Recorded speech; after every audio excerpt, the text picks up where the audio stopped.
Good afternoon and welcome to the Midday News. Here's what we have in the bulletin.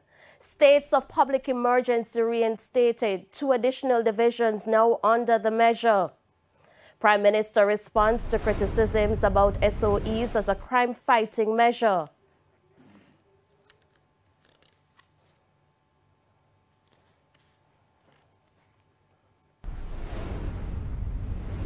And later in sports, RJ Glena Sports Foundation National Sportsman and Sportswoman Awards to reach wider Caribbean audience. Thank you for joining us. I'm Shamela Pullen. Here are the details.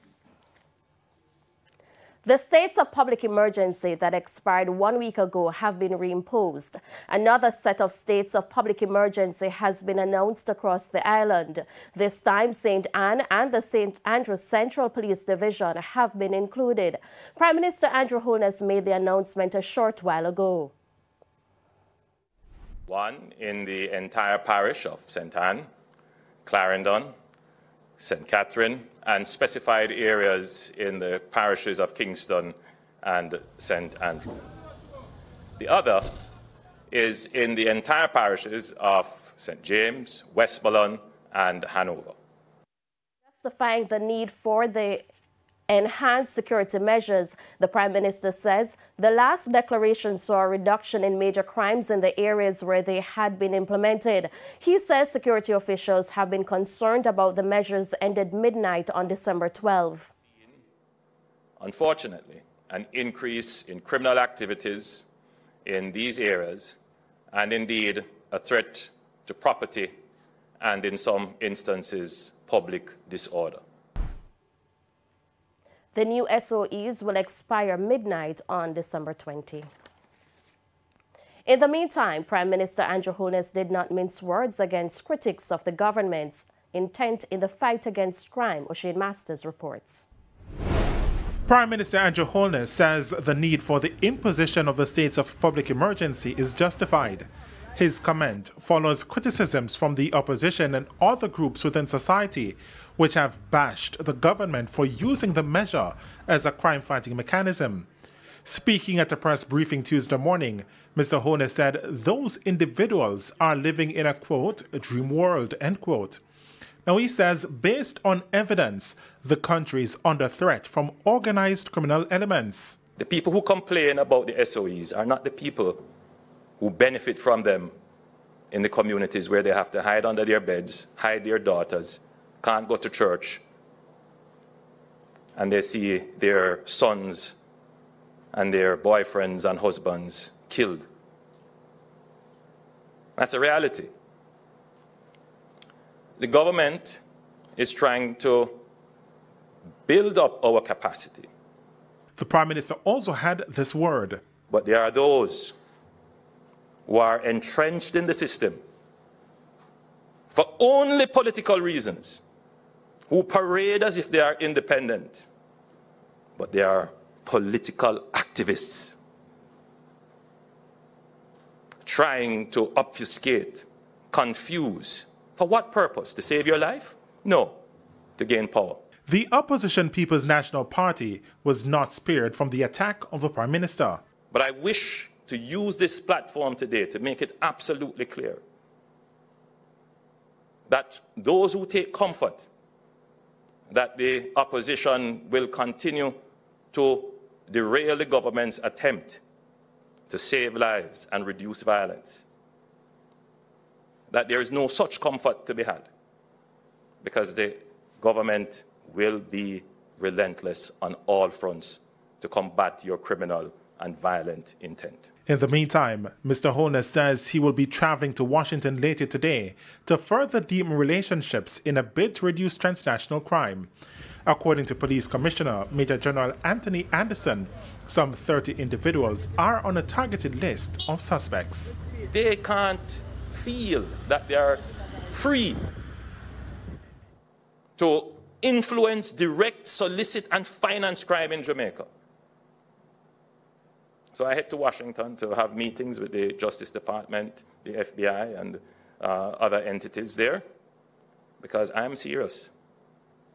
If you are overseas and you are sponsoring, directing, soliciting or financing crime in Jamaica, we're going to get you. Shane Masters, TVJ News. Meanwhile, at least one resident in St. Anne has raised concern about the imposition of the measure in the Garden Parish. A business operator of Brownstone, Alric Denton, says there are numerous questions that need to be answered.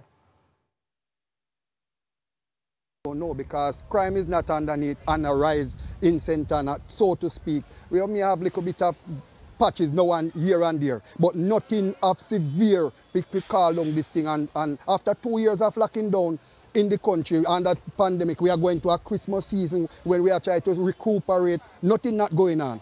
We try to recuperate and we are under state of emergency. I don't understand the logic behind that. And Mr. Denton fears that business operators within the usually busy town will be disrupted. However, Prime Minister Andrew Holness says not so.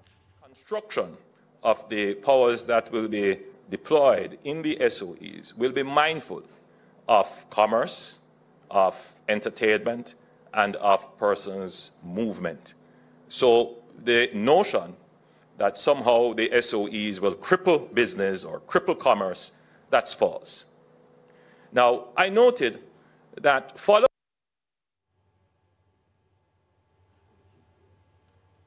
over in Negril, President of the Chamber of Commerce, Richard Wallace, has welcomed the reimposition of the security measure. And stakeholder in tourism, I'm very happy that the Prime Minister has taken the initiative to reinstate the SOEs in this area. Since they expired last week, the murder rates have increased in Westmoreland. And this goes to prove further that the SOEs do work in reducing crime and murders. So we're happy that it's back in place, and we're hoping now that we will have a peaceful Christmas season, and we can look forward to doing some business. The head of the Westmoreland Police is this afternoon appealing to judges to be less lenient when considering bail for repeat offenders. According to SSP Dwayne Josephs, it is becoming frustrating for the police to recapture offenders who are out on bail and recommitting crimes. We compiled a list of 32 persons that were charged for serious crimes, murders and shootings. They went to court, they were given bail. They committed same kind of offenses again. They were charged, some of them were given bail again. So we find it's the same persons. He also says judges need to allow the police to investigate the legitimacy of addresses given by offenders and consider all the facts before granting them bail.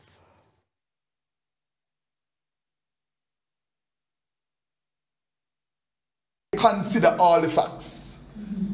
Consider the victims who are still living in the same space, or relatives of the victims. Consider the nature of the crime, the seriousness of the crime. Consider whether or not these persons are flight risk, how long they were out there hiding from the police. They did not come in freely. And all these, the fact that they are likely to commit another crime again, go back out there and re-offend. Some business operators in Black River, St. Elizabeth are counting their losses this afternoon after fire destroyed their businesses this morning. According to reports, sometime after 6 o'clock, fire was seen coming from a building which housed a barber shop and a hairdresser shop. Residents were alerted and they tried to intervene. Well, the wife come out this morning, watering her flowers. And she called me attention and said she see fire. So I come out and I see the fire right there, in the middle of the board on the wall building. So the same time when we come and say, I want to barber in the building. Same time my building named Core. So I now go in the back, look off the back door. You see barber inside the building. Barber's not inside the building. But in the space at the time, you see the whole of the inside orange. So I said, no man, a big fireman. But by the time I come out now, the whole of this side engulf. I'm going to send my son and call me and say, go for the hose pipe and we start cool along this side.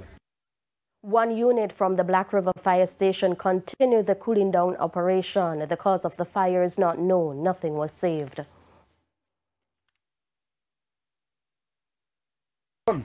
Straight heat, no fire. Heat alone. So I have to just give thanks because, boy, I could have lose everything better. What my building could have gone since speed, you see it? Yeah, man, I just give thanks. It's now time for the Business Minute.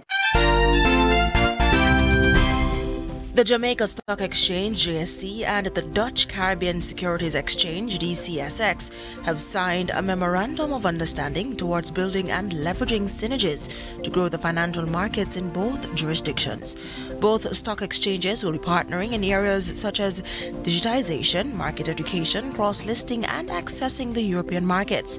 According to JSE Managing Director Dr. Marlene Street Forest, partnering to develop the financial services industry across the region will further bolster the Caribbean's ability to attract overseas investors.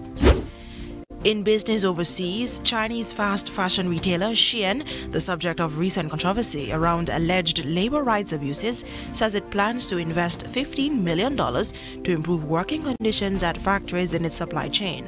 In a statement on Monday, the company said the money will be spent over the next 3 to 4 years to physically upgrade hundreds of factories belonging to its suppliers.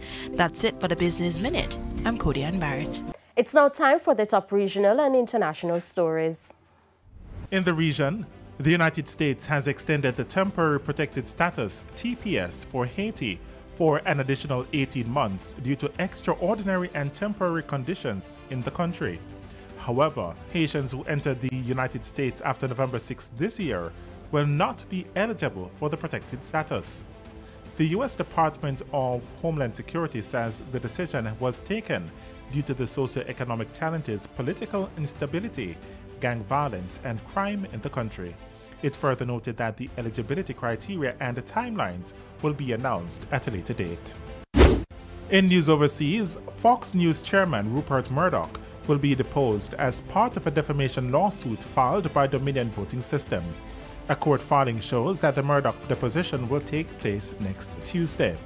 Dominion has sued Fox for $1.6 billion, saying its coverage of election fraud in the 2020 race hurt Dominion's business. And Facebook owner Meta is threatening to remove all news content from its sites if Congress passes a law to allow news organizations to negotiate with tech companies to distribute their stories. The bill would allow news groups to bargain collectively with tech companies to get a larger share of ad revenue in exchange for providing websites like Facebook access to their news content. There are reports that Congress will add the Journalism Competition and Preservation Act to the Defense Authorization Bill. And that's it for the top regional and international stories. I'm Shane Masters. We head to a quick break. When we come back, we'll have your midday sports report with Jermaine Brown.